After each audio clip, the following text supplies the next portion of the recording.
morning. Joy, at least for me, is frustrating, or at least I think it is, right?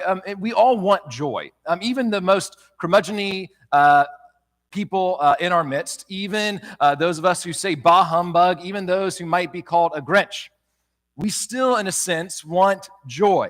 However, like peace that we talked about last week, we find joy difficult to obtain. We find joy difficult to possess. And part of what I think makes joy so frustrating is that it is not something that can be pursued directly. This is often referred to as the happiness paradox. Pursuing happiness in and of itself often makes us unhappy, okay? The most classic illustration for this is riding a bike, okay? So let's say you're riding a bike, and you are riding a bike in order to become happy. The idea is that will actually make you unhappy, or that it certainly won't make you happy. That if your focus while you're pedaling the bike is be happy, be happy, be happy, what will you probably not be? Happy, right? Now, if you are riding the bike for the sheer sake of riding a bike, and you're just experiencing this bike ride, and you are seeing these beautiful, like, honestly, our drive, like, into church, it still looks like fall, okay? And you see the beautiful fall leaves, and what might you experience as you just ride the bike for the sake of riding the bike? Happiness, right? Okay, that's the happiness paradox. It can't be pursued directly. If you are riding a bike for the very purpose of becoming happy, it is probably a surefire way of not becoming happy or joyful. So, we even experience this on an even more base level than just that, okay? So think about it this way. If I commanded you to be happy, that would probably be pretty silly, right? You wouldn't just try to, okay, I will will myself into happiness, right? You would be nonsensical if that was your response to me saying, be happy. Rather, we ask something like this. What is something that makes you happy? What is something that brings you joy? Joy, the best way to put this, is a byproduct. Joy is something that is responsive. It is brought out of us from something else, not our own sheer force of will. Therefore, joy is not something that we can control. Joy is not something you can obtain. Joy is not something that you can possess. It is something that we experience, all right? It is something we experience. And we see this so clearly at Christmas. But the angel said to the shepherds, do not be afraid. I bring you good news that will cause. Okay, there's causation. There's affection. There's something affecting something else. And I'm going to repeat the sentence. I want you to say the next words with me. The words after cause. Say those words with me when I get to it. I will bring you good news that will cause great joy. Okay, great joy is caused. It is not something that we pursued in and of ourselves, but it is something that happens to us. Today in the town of David, a Savior has been born unto you. He is the Messiah. He is the Lord. By the way, you just sung it. Joy to the world, not because we have pursued it and obtained it and now control it, but rather joy to the world. Why? For the Lord has come.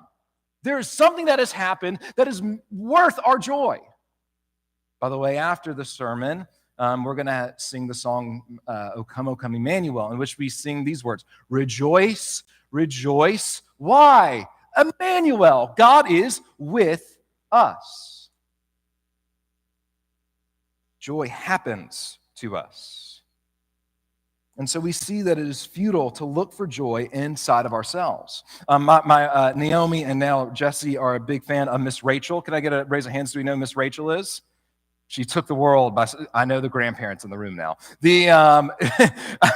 Miss Rachel took the world by storm during COVID. She does these videos, and they're all very positive. And I mean, look, Miss Rachel's great, but one of her songs is about joy, and she says, joy is in the way I choose to think. It's in here, I can control it. And it isn't, now it's right, because we're going to talk about, it isn't about circumstance, right? Joy is not about our circumstances. We all get that. But joy is also not just a mindset that we have. I will be joyful. It is not something we can control. Joy is not found inside of ourselves. Are we really left to our own devices, or has God interacted with the world in such a way that we might have joy birthed out of us? Do you see that very important distinction? The world gets it half right. when they understand the distinction between joy and happiness. And they understand that joy is not found in our circumstance, but they miss it because they think that joy is found in our own psyche and our own mind.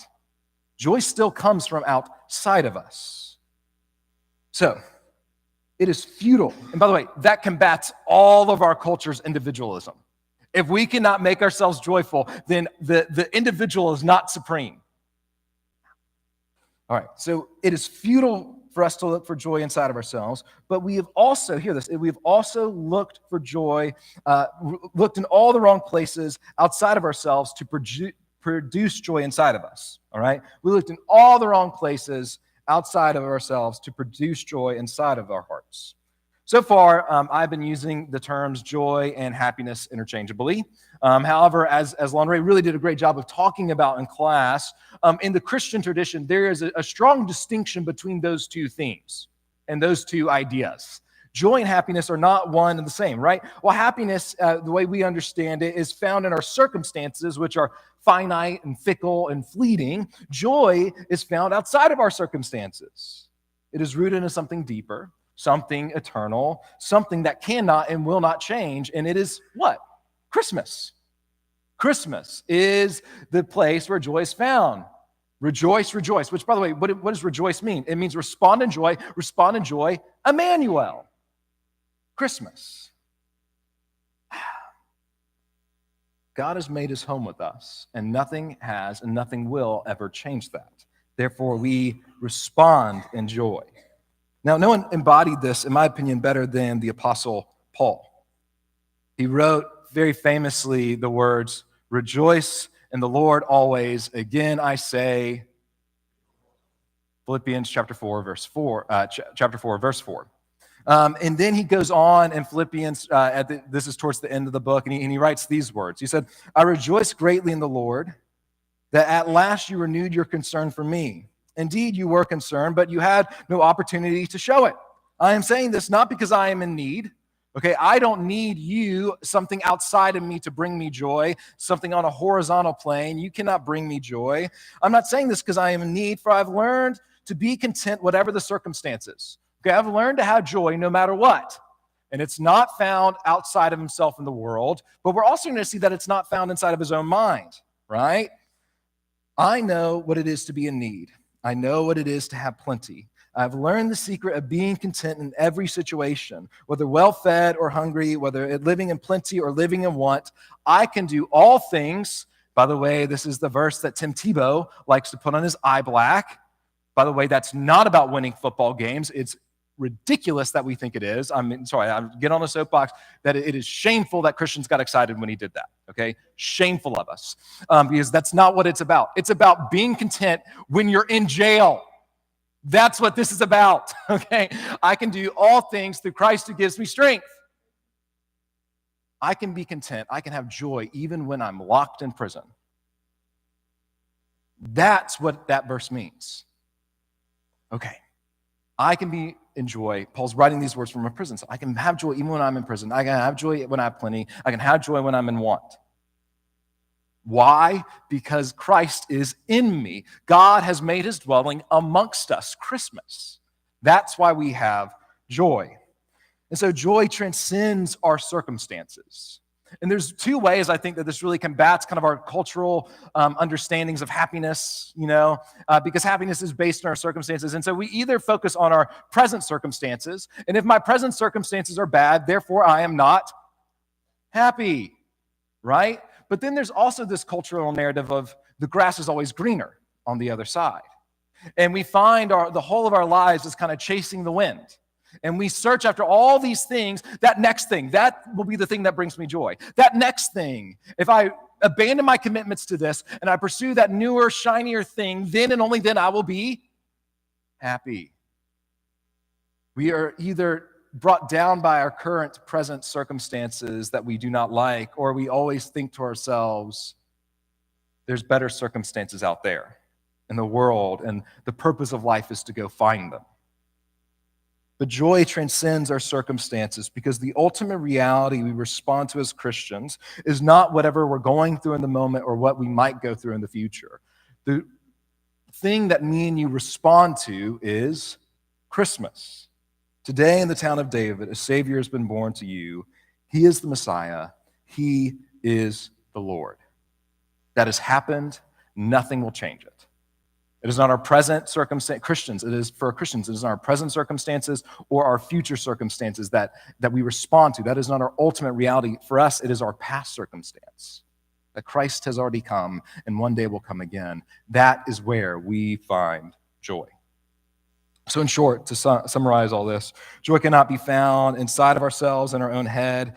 We cannot will it into our joy into existence, but nor can joy be found looking outside of ourselves and our circumstances. They are far too fickle and fleeting. Rather, we will only rejoice as we look upward to the God who has come down to make a home with us. Now, I could go on this morning and wax eloquent about the unique nature of Christian joy. And if you're a member here or if you were here last week, you know that is the case. I can wax eloquent about one word for quite some time. Last week I did for 39 minutes. However, I think it would be much more helpful for us to share some examples of joy beyond our circumstances from our very midst. And for that reason, I want to do some interviews this morning. And the Bulgers, you can go ahead and make your way up on stage while I'm kind of explaining this. I've asked the Bulgers and the Carters to share with us this morning. I'm turning on your mics for you here. And I should be more careful. How about I hand this directly to you? Hey, Molly's mic is on, everyone. So I've asked the Bulgers and the Carters to share with us at this time. The Bulgers are here. And really, the reason I wanted to interview the Bulgers in particular is because I'm like spoiling part of the story here. Is that okay? Molly has MS. And part of the reason why I wanted to interview them is because a lot of you probably don't know that to be the case. And I think that speaks to Molly's joy in a lot of ways that I find really beautiful, and Tim's joy that I find beautiful, that this is something that would really tear a lot of people down. And yet we see them here. They're newer in our midst. Y'all been here a little bit longer than Mary Beth and I have, right? I mean, like a little over a year. And they are the most faithful, like showing up and some of the most joyous people I know, even in the midst of that struggle. However, this week, as I met with them in preparation for this interview, I found that their whole life has just all of these different things that have not gone their way. And even in the midst of all these things that have not gone their way, they experienced joy that transcended their circumstances. And so really what this is kind of more than an interview, this part is just a guided testimony. And so there's three things I want y'all to share about. Y'all know them, but the first is joy at your wedding amidst some trials, so I won't spoil that one. Before living here, they lived out in the wilderness, the great desert land of Arizona. And I lived in Oklahoma for a year, and Mary Beth and I call that our spiritual desert place, not just a physical desert place, where, yes, there was tumbleweed, like lots of it. So they're going to share some about finding joy in the desert. And then finally, the joy of knowing God deeply and relying on him amidst Molly's diagnosis of MS. So I'm going to turn it over to you guys. And remember, we got like 10 to 12 minutes. So. All right. This on? Okay. Got to hold it close, I guess. Okay. So as Ben said, we're going to tell you sort of three different stories. And as he also said, we're going to try to keep this short. That's why we have these notes, so we can kind of keep on track. When we were just talking to Ben about it the other day, it took 45 minutes or something like that. So that's why we have the notes, so that we can keep it on track. All right. So the first story, so we're going to go in chronological order here. So the first story is about, has to do with our wedding. And to sort of frame that properly, it needs to start with where I was at the beginning of grad school, which was not in church. I stopped going to church basically when I was in college, but was starting to get into this sort of seeker kind of role. Then when September 11th came around, so don't date me too much there. September 11th came around. That was when I really started feeling like I needed more, and was sort of feeling the urge that something else needed to be there. Right. And so I was friends with Tim at the time. And after that happened, I could tell he was struggling, as we all were after September 11th. And just on kind of, I just asked him, hey, do you want to go to church with me? And to my surprise, he said yes, because people don't usually say yes. And he came. Yeah. And soon after that, we started dating as well. So that was all good. But then about a month later, my dad was diagnosed with cancer. And in fact, it was stage 4 cancer. He was only given about 6 months to live. So this was, just obviously a complete shock to the family. And really, the first point here is that only in retrospect was I able to see that God was preparing me for what was going to happen. Dealing with this shock. Only a short time before I had, he had helped to bring me back to him in the form of going to church and being in a congregation, and had given me support in the form of Molly at the place where I was at. So that was really a provision of God at that point. So fast forward, 'cause this is the short version, more than a year. His dad actually did pretty well for about a year and seemed on the outside kind of healthy. And meanwhile, we got engaged and started planning our wedding. Yeah, so as we got to about a couple months or 2-3 months before the wedding, my dad started doing worse, as happens with cancer, and it got so bad that basically the oncologists told us that he was just not likely to even make it to the wedding. And at that time, of course, everyone we knew was praying for him, our congregation in North Carolina and his congregation in Virginia, and all sorts of things. And he miraculously, you could say maybe, rallied. And he became convinced that his recovery was due to prayer. And this was really surprising, especially for him, because he was someone who was always very skeptical about whether things like prayer worked. And it was just amazing to see this sort of transformation in him. And he even became convinced that what he needed to do was give a sermon to his congregation about how he was wrong about prayer and how prayer actually worked. Yeah. And so meanwhile, he did make it to our wedding, and it was just this amazingly joyous occasion that I remember. His very extended family from all corners of the country traveled to Alabama for our wedding day, and he got to experience this day of great joy with his whole family. And it was just, the church bells were literally ringing after a week of rain. I walked out in the sunshine, and I saw all of them gathered. It was a really joyous day, and we were so glad that he was there.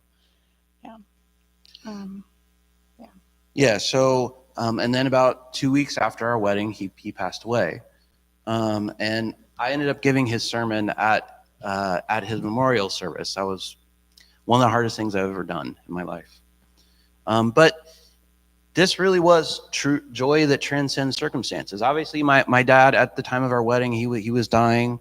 But he was able to go there. He was able to enjoy that time with his family, to see all of our extended family come and to be with him, and most of all, having the joy of knowing that he got closer to God, and closer to knowing him in the last months and weeks of his life. Yeah. Okay, so this is part 2. That was the first story. Number 1. 8 years later, so fast forward 8 years, we're in Nashville applying for faculty jobs. We both applied across the entire country, and we got one opportunity, which was in Tucson, Arizona, which I couldn't even find on the map. And the next thing we knew, we were moving 2,000 miles away with our 4-month-old and our 10-month-old and our 4-year-old. world. And just to interject, Molly's originally from Huntsville, Alabama, Yeah, and I'm Tim a- is from we're- Virginia, We're right? Southerners. Yeah. We're moving to Arizona. And the next 2 years were among the most challenging of my life to that point. I was in a really demanding job as an assistant professor. I was working way too hard and trying to balance being a mom of now 3 children because our sweet Janie was born about a year after we moved. And I felt so far from home. Everything was different, the culture, the landscape, kind of everything. And meanwhile, things were kind of hard for me too. Even though I had been told when we were sort of negotiating this move that I was going to have a tenure track job in Arizona, that turned out to not be the case. Instead, I was in a non-tenure track, a research professor job. Those of you who are in academia can sympathize, hopefully. So if you're not in academia, that means he thought he would have a job with a lot of security, and there was not a lot of security in your job. Right. Right, yeah. And even more than that, I was put in a position where I was sort of expected to build a lab and a research group, but not really given the resources to really do that. So it was a difficult position to be in. And so I was incredibly stressed by what was happening to Tim, and I felt responsible. I felt responsible for dragging my family out into the desert, and I felt at that time responsible for finding a solution. And when I saw a job ad for a cellular biology professor focused in education research, which is exactly what I do, at the University of Georgia, it seemed like the perfect way to escape our circumstances and find a better situation. So I applied for the job. I got an interview, but I put myself under so much stress that right over in the Georgia Center conference and the hotel room, the night before the interview, I had my first ever actual panic attack, like so bad that I thought I was dying, called 911, paramedics, all that. But somehow I managed to pull myself together the next day and go and do the interview and do my best. At the end of the interview, the department head basically said, "This is exactly what we're looking for. What can we do to get you here?" So I went home back to Arizona. Let me turn my page. Back to Tucson, feeling like we would soon be moving back to the South, and we were going to negotiate 2 jobs, and I had found a solution to our problems. And now if you're adding up the years, you may realize that this is not when we moved to Okay, here. yeah, okay. Okay. So then I go back to Tucson, and no one contacted me for weeks. As time went on, I felt more and more helpless and confused and worried about our situation, and I just wanted resolution. So this is a moment that I remember. I was driving down Tucson Boulevard, and in case you're worried about whether this is not a busy street, it sounds like it is, but it's not the busy street. I was driving down Tucson Boulevard right after dropping my kids off at preschool, and I was upset and I was praying to God. And I remember saying, "God, I just want to go home." And then something happened to me that I had never experienced. I felt the presence of God in a very tangible way, and I did not hear a voice or anything like that. But I did have a clear message, which was, "You are not going to Georgia, and everything is going to be okay." And I started crying immediately, not just because I was not going to Georgia, but because I felt this immense sense of joy in that moment. I felt an immediate sense of peace and calm, and at that moment, I knew that everything was going to be fine. Nothing had changed. Nothing had changed, but I knew. I no longer worried about our circumstances after that, for that particular I have worried since then, but about those circumstances, I let it go. This was the beginning of my realization that I needed to learn to trust God and not to try to control things. Sorry, just to butt in. So, I mean, think about the nature of joy, right? It can't be found in our circumstances, which that's one very clear. But to the part almost Molly's uncomfortable sharing about, because we're Church of Christ and we are concerned with the Holy Spirit moving. And when she feels the very tangible presence of God, note that her joy was not a change in perspective because she changed her mind, right? It was because God intervened in her life, Christmas, in a unique way, and that changed everything. And I just think that's worth pointing out. And there's beauty in that. Sorry, I just wanted to make that very clear. So just to cap the story, a couple of months later, things did get better. I was promoted to the tenure track position. We, at that point, felt that, we felt convicted that we were going to be in Tucson then. That was our life, which it was for 12 years total, however many, 9 years after that, something like that. But to transition to the third story, there was another problem that was brewing right around this time and starting to bubble up. And that was that around this time, Molly was sort of increasingly tired all the time. At first, we just thought, we're really busy. We have 3 young children. She has a demanding job. That's normal. But a couple of times, I remember her coming home from the grocery store and just sort of collapsing on the floor because she was so tired. So that just didn't seem right. Yeah, and other things were happening too. My hand started going numb, and I noticed my foot was numb, and then my whole leg was numb, and I just did not feel well. I went to my doctor, who referred me to a neurologist, and eventually, 10 years ago, I was diagnosed with MS. So obviously that was pretty, devastating news. It's not an easy diagnosis, right? But it was, in a way, a relief, because once you can put a name to something, and sort of knowing what was wrong. And MS is something that is treatable, can be dealt with. And so we could sort of get on that kind of path for Molly, we hoped. And with treatment, my MS is relatively well managed. But of course, there's a lot of things that are harder for me even still. And sometimes there are things I just can't do because of MS. But the main thing for a person who referenced the earlier part has a problem with worrying and wanting to control everything. This was now, I have this disease that could cause all this whole list of things at any time, and I would never know. And for the rest of my life, that's how it's going to be. And uncertainty is going to be constant.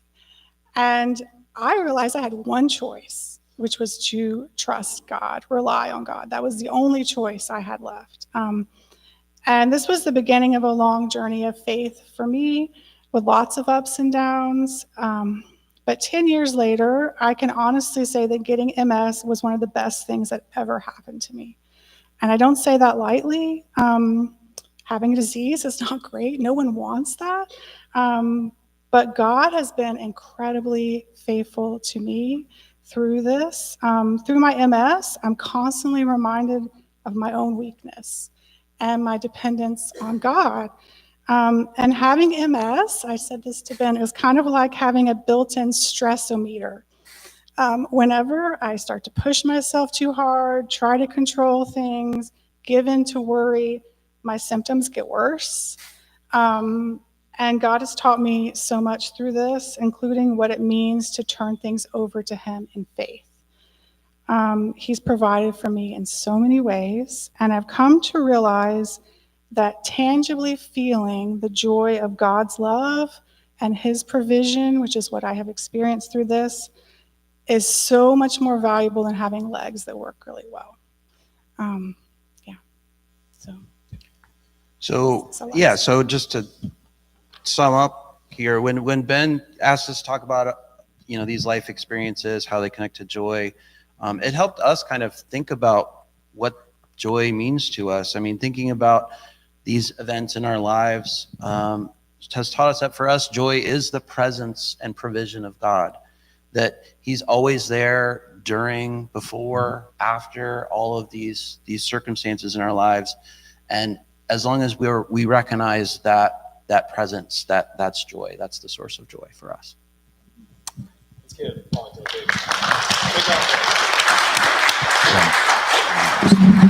Just leave them on. Well, as they're walking down, like the beauty of that statement, I would rather have the joy that comes from trusting in God than have legs that work. And that, like, I remember we met at Jimmy John's this week to kind of talk through this interview, and it just was powerful. So I thank y'all so much for being willing to share. And with that said, I'm very excited to call Jim and Sue Carter up onto the stage. And while they're walking up, I'll explain a little bit about why I wanted to ask the Carters to share with us about joy. I got to know the Carters a little bit quicker and a little bit earlier than I did a lot of you, because I stayed with them twice last spring when I was coming to visit and preach a couple times. And so I got to know them really well. And man, I just, they're such a beautiful example of joy. I mean, you don't live the amount of years, which I will not say. Though Sue is younger than Jim, and he's an old fogey, but spring chicken right here next to me. And you do not live the amount of years that they've lived without having gone through immense trial and immense temptation to turn in other directions and look for joy in other places. And when I look at their lives, as the deeper I get to know them, the clearer it is that these people have joy because of a long obedience in the same direction. And that is something that me and you can all benefit from hearing a little bit about. And that's why I wanted to interview Jim and Sue. And so really, I got 3 simple questions. I'll try to rein in our time. But the first is just, how have you found and maintained joy all these years? And you're going to have to kind of eat your mic. So, yeah. It's got to be closer, probably. Sorry. Yeah, I know. It's going to be uncomfortable. I'm not accustomed to this. As some of you know, we moved to Savannah, and that was heartbreaking for me. I had to leave my Campus View family that I'd been with since Jim started law school, and I just didn't know what the future held. But the first Sunday we were in Savannah, we went to this church because a friend of Jim's family, his mother's friend, went there. It was a small church. It was nothing like Campus View. And I thought, I don't know how this is going to work out. I thought, God, you got to do something. But this turned out to be the greatest period of growth to me, because I learned to be a servant at that church because of the great friends. The women took me in. They made sure that I knew about everything that was happening and that I could come. My good friends, Jim's mother was in a nursing home at the time. She'd had some back injuries, and that she had to go to a nursing home, and they visited her with me. It made all the difference in the world, just the new family. I can't, that was the greatest growth period for me ever. Yeah. So the sharp belief, uncomfort, none of the circumstances are what you want them to be, right? I mean, absolutely none of them. And yet God still works to provide and brings you joy, right? Yeah. I told Jim, we had to sell our house. We lived in this house. Our children grew up in this house. I didn't want to leave this house. Jim was working, and our house didn't sell, so we moved anyway. And while I was packing up the house, I would walk from room to room crying. Nobody there with me, just me getting in my pity party. But when we got settled in Savannah, it all worked out. The Lord had plans for us. He just made everything right. We had 2 or 3 grandchildren born while we lived there. it was, I can see it working. I know Mhm. the Lord's going to take care of us. Yeah. Well, and this is part of why, I mean, in the experience, you don't know, right? And it is only in the rear view mirror that you're able to say this. That's part of, I mean, like, so if you're younger, if like, let's say, if you're younger in the crowd, like, this is part of the value of having them up here, all right? And they're not the only ones in this church that could, but there's so many people in this church that could say, in the rear view mirror, you will see God's hand at work. That it wasn't found in our circumstances. It wasn't birthed out of the fact that I changed my mind about my circumstances, but rather that God was always at work, producing joy, providing these things. And you're not going to understand it when you're going through it, you know? So yeah, thank you. Jim, do you have anything you want to add to this? The way I see it is this. The way I was raised, getting married was a one-time deal. When you got married, it was a permanent thing. And that was sort of an unspoken feeling that I had when I said, you know, if I'm going to get engaged to this person, is this somebody I'm going to spend the rest of my life with?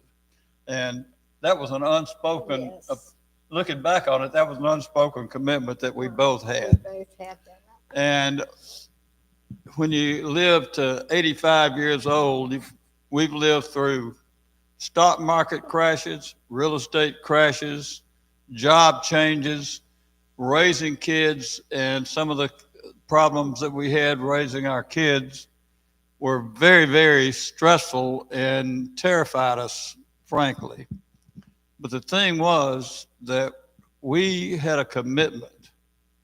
Breaking up, giving up was just simply not an option to us. Leaning on the Lord, our church family for 35 years here, from the time we first came here as our students to the time that we moved to Savannah. We were here, commuted in here from Madison 3 times a week. Our kids grew up here, but the thing that gave us joy through those times, and believe me, I feel like that it was the hard times, the tough times, that really we grew the most, because we were required to lean on the Lord. And every one of those things, we came out stronger.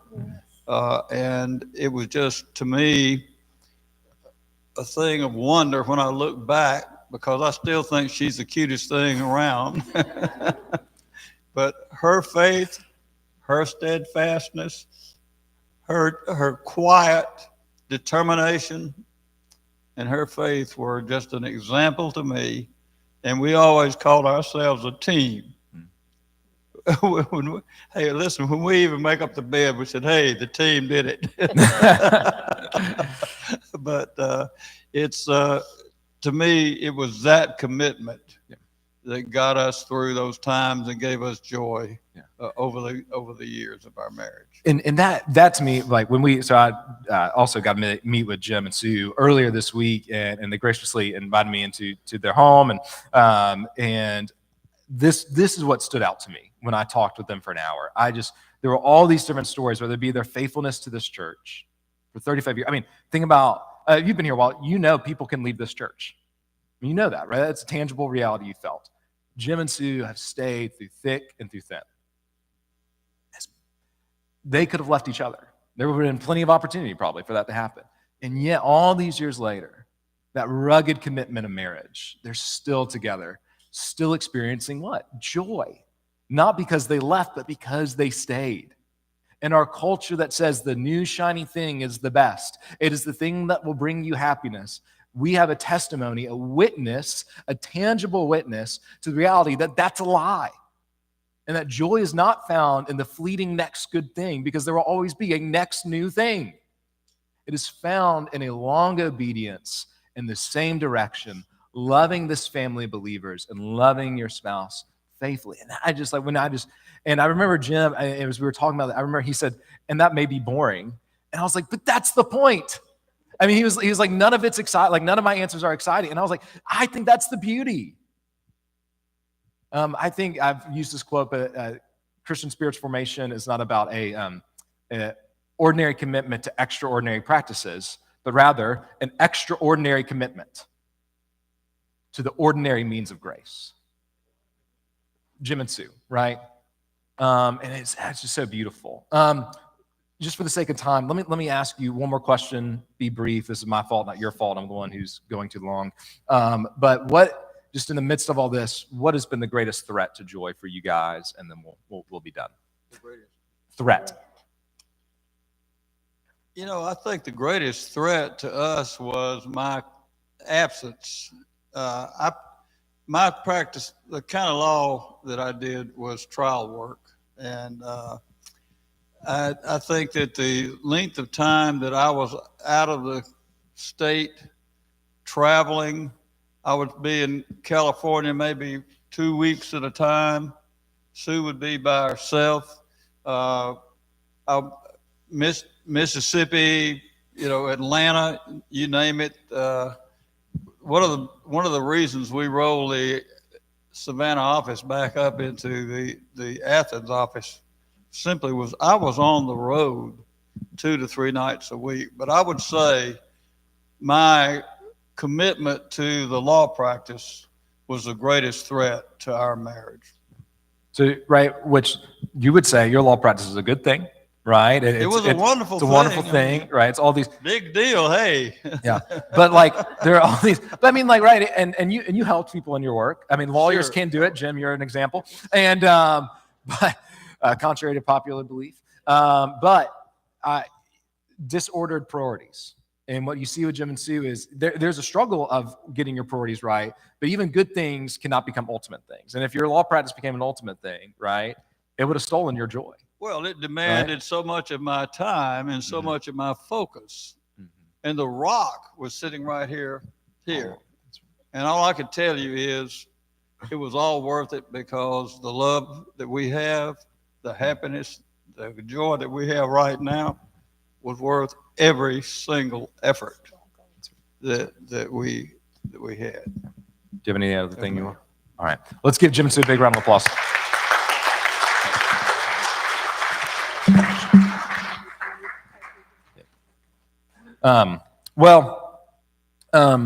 Sorry, I'm making sure these mics get turned off.